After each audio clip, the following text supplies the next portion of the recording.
Frères et sœurs, madame, monsieur, mes chers amis, bonjour et bienvenue sur cette vidéo. Ici votre bien-aimé, pasteur Célestin Zouga de l'église protestante évangélique Philadelphie. Le titre de notre exhortation d'aujourd'hui est « Ce qui ne vous tue pas vous rendra fort ». Mes chers amis internautes, frères et sœurs, je voudrais aujourd'hui encourager quelqu'un ou quelqu'une qui a reçu un rêve de la part de Dieu et qui se retrouve actuellement dans un désert qui le laisse croire que tout est fini pour lui ou pour elle.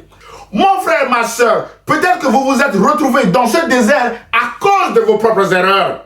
Tout n'est pas fini pour vous. Mon frère, ma soeur, Dieu est celui qui corrige nos erreurs et Dieu est aussi celui qui tient ses promesses, mes bien-aimés. Le livre de la Genèse nous donne un magnifique enseignement sur le désert d'un homme appelé Joseph, mes bien-aimés. Joseph a reçu 2 songes de la part du Seigneur, lui indiquant qu'il deviendra gouverneur un jour et qu'il sera, à ce titre, mes bien-aimés, élevé au-dessus de ses frères, mes bien-aimés. D'après Genèse chapitre 37, Joseph a eu la maladresse de dévoiler ses rêves, mes bien-aimés, à ses frères qui vont le traiter de faiseur de rêves. Mes chers amis, poussés par la haine et la jalousie, les frères de Joseph vont le dépouiller de sa tunique. Ensuite, cherchant à le tuer, ils vont d'abord le jeter dans une citerne, puis le retirer pour le vendre, mes bien-aimés, comme esclave à des marchands madianites qui vont à leur tour le vendre à un homme appelé Potiphar, mes bien-aimés, un officier,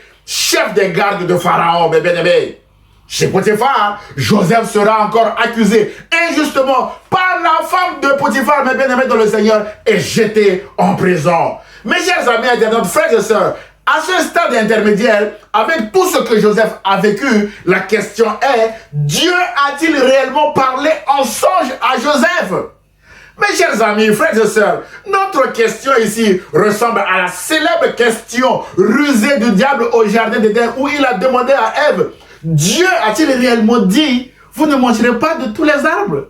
D'après Genèse chapitre 3, verset 1, mes bien-aimés. C'est une question qui sème le doute, mes chers amis internautes. Mon frère, ma soeur, revenons à notre question. Dieu a-t-il réellement parlé en songe à Joseph? La réponse est oui, mes bien-aimés. Dieu a réellement parlé en songe à Joseph. C'est pourquoi, malgré les circonstances difficiles vécues par Joseph, il terminera sa course premier ministre de Pharaon, mes bien-aimés, en Égypte. D'après Genèse chapitre 41, mes bien-aimés dans le Seigneur. Le rêve de Joseph de devenir gouverneur et d'être élevé au-dessus de ses frères est devenu une réalité grâce aux circonstances provoquées par la jalousie de ses frères d'une part et d'autre part par la fausse accusation de la femme de son maître Potiphar, mes bien-aimés dans le Seigneur. Dieu a fait concourir toutes ces circonstances difficiles accompagnées de souffrances au bien de Joseph, mes bien-aimés dans le Seigneur. En conclusion de notre exhortation d'aujourd'hui, mon frère, ma soeur, peut-être que vous avez reçu un songe ou une parole de la part du Seigneur et les circonstances actuelles de votre vie vous laissent croire que Dieu ne vous a pas parlé parce que vous êtes combattu de tous côtés par des personnes jalouses de vous, jalouses de votre ministère,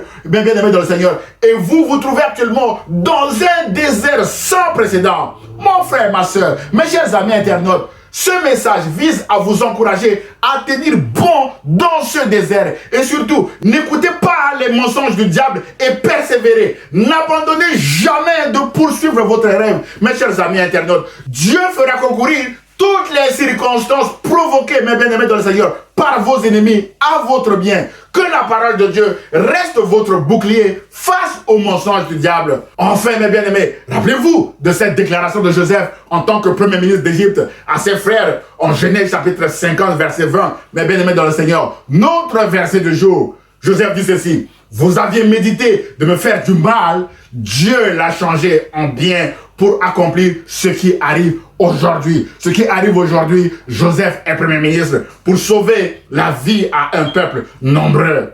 Mon frère, ma soeur, grâce à votre persévérance, Dieu changera le mal projeté contre vous dans votre famille, dans votre lieu de travail et même dans votre église, malheureusement, en bien, mes bien-aimés dans le Seigneur. C'est alors que vous encouragerez aussi quelqu'un d'autre autour de vous que ce qui ne vous tue pas vous rendra fort, comme ce qui n'a pas tué mes bien-aimés dans le Seigneur. Joseph l'a rendu fort, il est devenu premier ministre d'Égypte, mes bien-aimés dans le Seigneur. Dieu vous aime et l'église protestante évangélique Philadelphie vous aime également, mon bien-aimé dans le Seigneur. Alors, tenez bon dans votre désert. Dieu fera concourir toutes choses à votre bien, mes bien-aimés dans le Seigneur. Que Dieu vous bénisse. À très bientôt. Au revoir.